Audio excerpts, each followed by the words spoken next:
जी ma'am, आज इस सम्मान समारोह में शामिल होने के लिए आप पहुंचे, क्या कहना चाहेंगे? जी, मैं अपने आप को सौभाग्यशाली समझती हूँ कि मुझे ये मौका मिला, ये अवसर मिला कि संत गुरु परमात्मा रामपाल जी महाराज को जो सम्मानित किया जा रहा है, जो उन्होंने नेक कार्य किया है, उस पे आने का मुझे अवसर मिला है, अपने विचार विमर्श करने का अवसर मिला है। उसके लिए मैं बहुत ज़्यादा आभारी हूँ।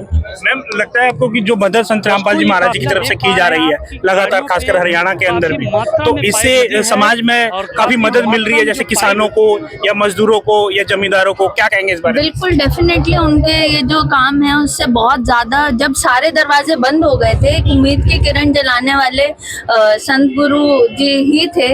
और जब उन्होंने ना सिर्फ पाइपें, मोटरें, उपकरण भेज के किसानों की मदद करी है, बल्कि ये जो आशा की किरण जलाई है, ये जो बंद दरवाजे खोले हैं, आत्मा बल दिया है, उसकी वजह से कम अब वो जो निराशा है, वो जो अब हम क्या करेंगे, वो जो सवाल है उसके जवाब तो पहुंचे हैं। और जब तक हमारे अन्नदाता मजबूत नहीं होंगे, हमारे घरों में रोटी नहीं आएगी।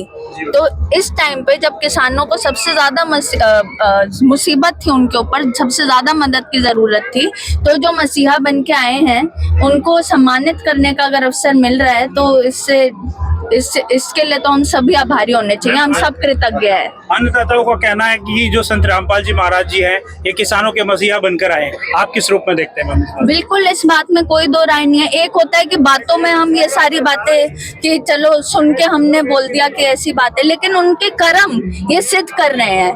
वो सिर्फ बोल नहीं रहे हैं, वो करके दिखा रहे हैं। और जब हमारे सामने उसका रिजल्ट है, तो इस बात में कोई दो राय नहीं है कि वो इंसान के रूप में परमात्मा बन के आए हैं। ना सिर्फ किसानों के लिए, बेटियों के लिए, जो वो दहेज प्रथा के खिलाफ बोलते हैं, जो बेटा बेटी में डिस्क्रिमिनेशन होती है, उसके लिए वो काम कर रहे हैं। सिर्फ वो शिक्षा देके प्रवचन हमारे बीच में नहीं ला रहे हैं, वो अपने कर्म दिखा के हमें सेवा भावना भी लेकर आ रहे हैं। वो हम सबके लिए प्रेरणा स्रोत होने चाहिए कि मानव सेवा ही असली धर्म है। जी मैम, हमारे दर्शकों को क्या कहना चाहेंगे जो संत रामपाल जी महाराज आज सबके बीच आए हैं? ऐसे और भी बहुत सारे धर्मगुरु हैं, सामाजिक संस्थाएं हैं, मगर जब किसान डूब रहा था, जमींदार डूब रहा था, तो एकमात्र संत रामपाल जी महाराज जी उभर कर आए। क्या कहना चाहेंगे आप इस बारे में? सबसे पहले तो मैं उनके दिल से कृतज्ञ हूँ, आभारी हूँ कि उन्होंने ऐसा कदम उठाया। और मैं हमेशा से देशभक्त रही हूँ। मेरा ये मानना है, जो उनकी शिक्षा भी है, कि मानव सेवा ही सबसे बड़ा धर्म है। अगर आपने ये जीवन लिया है, तो अगर आप किसी की मदद कर सके, किसी की कठिनाई को कम कर सके, तभी आपका जीवन सफल होगा। तो मेरे हिसाब से तो जो वो शिक्षाएं दे रहे हैं, जो वो काम कर रहे हैं, उससे ऊपर कुछ नहीं है।